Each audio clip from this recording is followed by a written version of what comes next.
नमस्ते मित्रों, मैं आचार्य राकेश कुमार जी और आज मेरे साथ हैं आचार्य कोमल जी। छत्तीसगढ़ में एक विकट समस्या और समय समय पर बहुत लोग इस विषय पर बात करना चाहते तो हैं परंतु वो बात नहीं कर पाते हैं। तो सबसे बड़ा मुद्दा है धर्मांतरण का, जिसको कभी विपक्ष उठाता है तो सरकार कहती है कि छत्तीसगढ़ प्रदेश के अंदर ऐसा नहीं है, ये तो शांति का टापू है। परंतु विपक्ष बार बार इसको मुद्दा बनाता है कि छत्तीसगढ़ प्रदेश के अंदर धर्मांतरण है।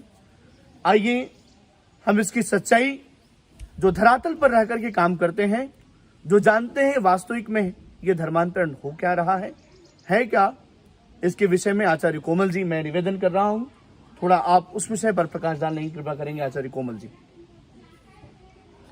यूँ तो छत्तीसगढ़ जब मध्य प्रदेश से अलग हुआ, जब छत्तीसगढ़ राज्य की स्थापना हुई, इससे पहले ही छत्तीसगढ़ एक ऐसा प्रदेश है जिसकी भौगोलिक परिस्थिति वनों से आच्छादित है।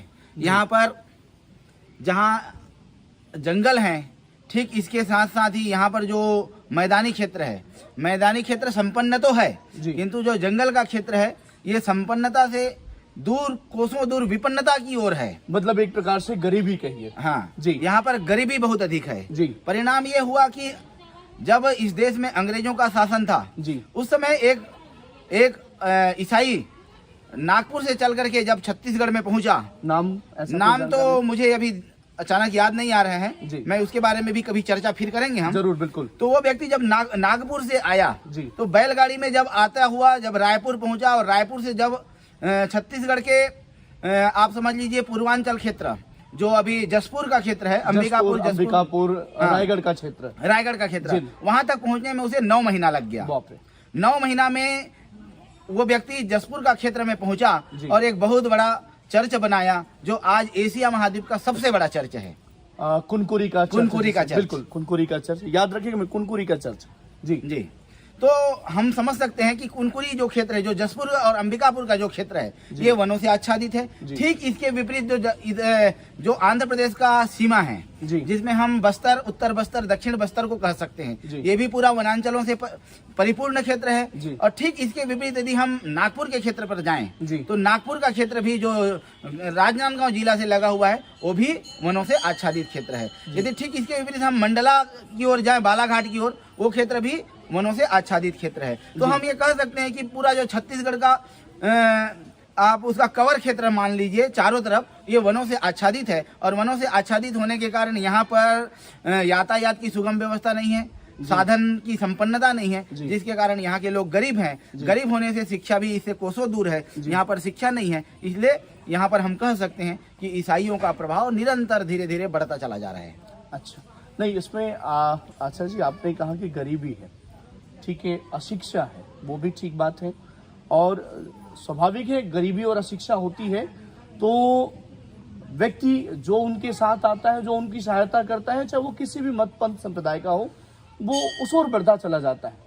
लेकिन क्या आप यह भी नहीं देख पाते इस बात को कि जितनी गरीबी उन क्षेत्रों में है, ठीक उसी प्रकार से औना पौना थोड़ा सा ठीक थोड़ी सी स्थिति मैदानी इलाके में भी है।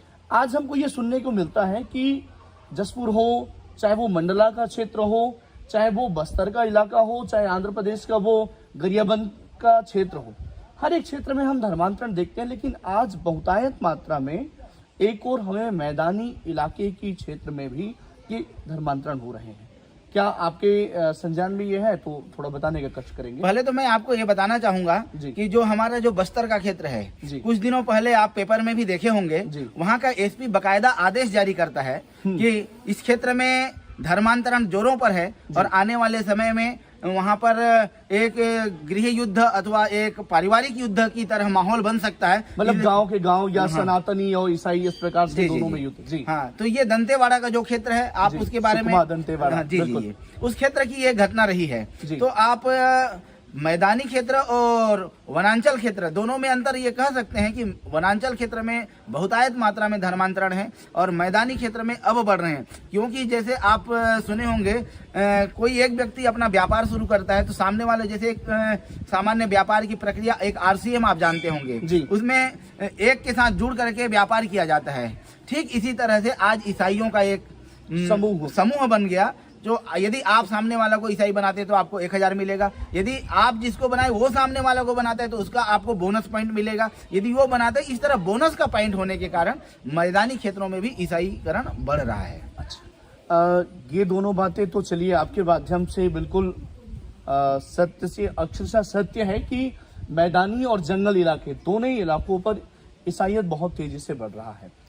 लेकिन यदि हम इसका समाधान देखें जी, तो एक तो हम घर वापसी का काम, जिसको आर्य समाज समय समय पर आंदोलन के रूप में, चाहे वो स्वामी श्रद्धानंद जी हो चाहे अन्य महापुरुषों, सभी ने चलाया जी। और आज विश्व हिंदू परिषद, चाहे वो संघ की बात करें या संगठन को न लेकर देखें, तो हर एक सनातनी जो है किसी न किसी रूप से इसको घर वापसी का एक अभियान छेड़ करके रखा है। आपके अपनी बौद्धिक क्षमता के अनुसार आपने जो समाज में घूमा भ्रमण किया, आपसे मैं निवेदन करना चाहूंगा, जानना चाहूंगा और हमारे मित्रों को भी वो बात पता चले, ऐसा क्या काम है जिस काम से हम उन धर्मांतरित लोगों का, धर्मांतरित तो क्या कहें, मतांतरित लोगों को हम वापस इस सनातन परंपरा के साथ जोड़ सकें। देखिए, आपने बहुत बढ़िया प्रश्न किया कि हमारे देश के विभिन्न संगठन जो सनातन परंपरा से जुड़े हुए हैं, वो लोग प्रयत्न कर रहे हैं अपने अपने हिसाब से कि हम लोग उन लोगों को अपने पुनः वैदिक प्राचीन जो संस्कृति सनातन धर्म है इसमें हम लोग जोड़े। किंतु सबसे बड़ी बात तो हमको ये विचार करना पड़ेगा कि जैसे हमारे राज्य के गरीब लोग अपनी संस्कृति को छोड़ करके उस विधर्मिक संस्कृति की ओर जा रहे हैं अथवा ईसाईकरण की ओर जा रहे हैं, तो उनका सबसे पहला मुद्दा है पेट।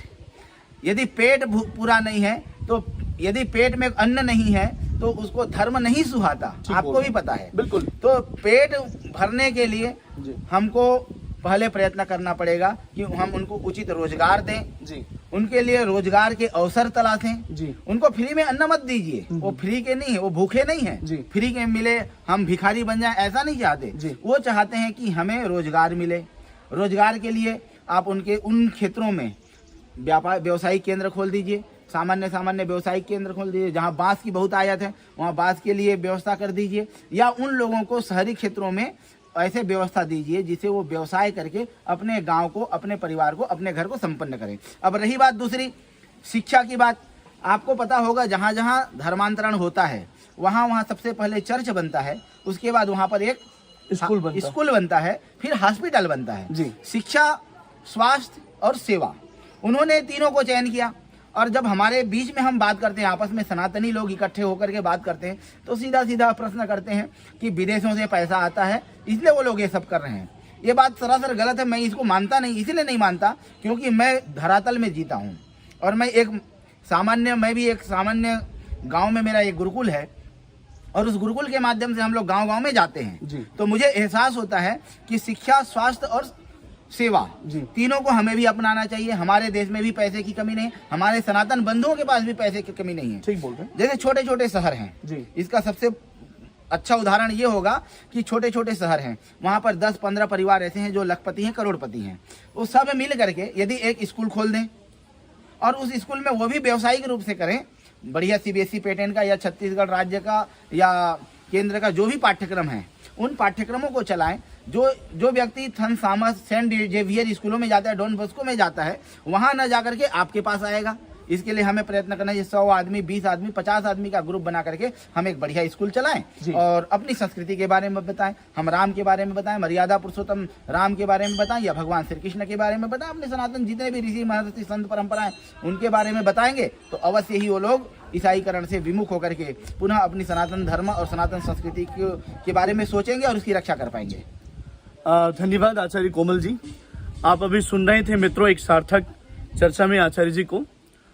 मैं इतना ही कहूँगा हमारे सभी बंधुओं से, हमारा अपना दायित्व है और जब हम अपने कर्तव्यों को, अपने दायित्वों को छोड़ देते हैं, नहीं करते हैं, तो निश्चित रूप से हमको ऐसे लोग मिलते हैं जो हमारी संस्कृति के ऊपर कुठाराघात करते हैं। हमको ऐसे लोग मिलते हैं जो कहते हैं कि हम हिंदू नहीं हैं। हमको ऐसे लोग मिलते हैं जो जनेऊ से नफरत करते हैं, चोटी से नफरत करते हैं। तो हमारे ही बीच के लोग हैं जो उनको चोटी से और जनेऊ से नफरत करना सिखाते हैं।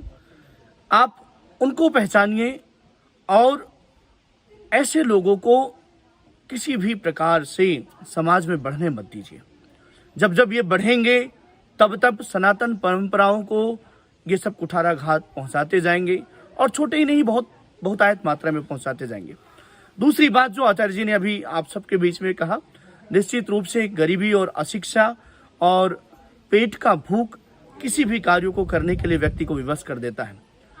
हमारी सनातन परंपरा में हमारे मठ, हमारे मंदिर, हमारे गुरुकुलों में इतनी ताकत है, इतनी व्यवस्थाएं हैं, यदि हम सब चाहें तो ये सरकारों का रोने वाले लोग तो रोते हैं जी, वो राजनीति करने वाले लोग अपने अपने हिसाब से राजनीति करते हैं। लेकिन यदि सनातन परंपरा के आप और हम सब रक्षक बन करके अपने कर्तव्यों का निर्वहन करेंगे तो निश्चित रूप से सेवा के प्रकल्प हम सब चलाएंगे। केवल फोटो के लिए नहीं, उन जगहों पर चलाएंगे जिन जगहों पर उसकी आवश्यकता है। उन गुरुकुलों को खड़ा करेंगे, जैसे आचार्य जी चलाते हैं गुरुकुल का संचालन, जैसे मैं भी एक गुरुकुल का संचालन करता हूँ। उन गुरुकुलों को बढ़ाएंगे, उन गुरुकुलों को आगे बढ़ाएंगे। ये नहीं कहूँगा कि केवल आप गुरुकुल को बढ़ाइए। ऐसी संस्थाएं जो जंगलों में काम कर रहे हैं, ध्यान रखिएगा कि भगवान राम को भी जब मारीच का वध करना पड़ा तो वो जंगल की ओर गए थे। भगवान राम को जब रावण को मारना पड़ा तो वो जंगल की ओर गए थे। अर्थात कहीं ना कहीं ये जितने दुर्दांत राक्षस हैं वो सब जंगल की ओर से आते हैं, और ये जितने भी बढ़ रहे हैं ना वो जंगल की ओर ही बढ़ रहे हैं, और जंगल से बढ़ते बढ़ते बढ़ते बढ़ते आज शहर की ओर आ रहे हैं। तो हमें ध्यान तो शहरों में कम, अब जंगलों में ज्यादा देना पड़ेगा, क्योंकि जंगल ही नहीं बचेगा तो आपके और मेरे घर में मंगल ही कहाँ से होने वाला है। हमें वो सुविधाएं, वो व्यवस्थाएं जो हमारे प्राकृतिक औषधियां हमें प्राप्त होती वो कहाँ से प्राप्त होंगी। तो हम सबको अपनी सनातन परंपरा का गौरव होना चाहिए और इसका अभिमान होना चाहिए। राजनीतिक बातें करने वालों को मैं बस इतना ही कहूँगा कि वो अपनी राजनीति जरूर करें, लेकिन वो राजनीति भी इस धर्म से, इस संस्कृति से बढ़कर के नहीं होनी चाहिए। आप कीजिए जरूर, लेकिन इस सनातन की रक्षा के लिए, और सनातन की रक्षा कहने का मतलब मेरा अभिप्राय ये है कि ये जो व्यवस्थाएं हैं, इस व्यवस्था की रक्षा करनी, इस संस्कृति की रक्षा करनी है। वो सत्य सनातन वैदिक धर्म तो हमारा सदा चला आ रहा है, चलता रहेगा, अंतिम तक एक लौ की दीपक बन करके चलेगा। लेकिन उस लौ को अधर्मियों के द्वारा, उस लौ को ऐसे पापियों के द्वारा वो बुझने ना पाए, इसके लिए आपको प्रयत्न करना है, आपको मेहनत करना है और ऐसे लोगों की सहायता करनी है जो सब इसके लिए प्रयत्नशील है, इसके लिए कर रहे हैं। जय श्री राम।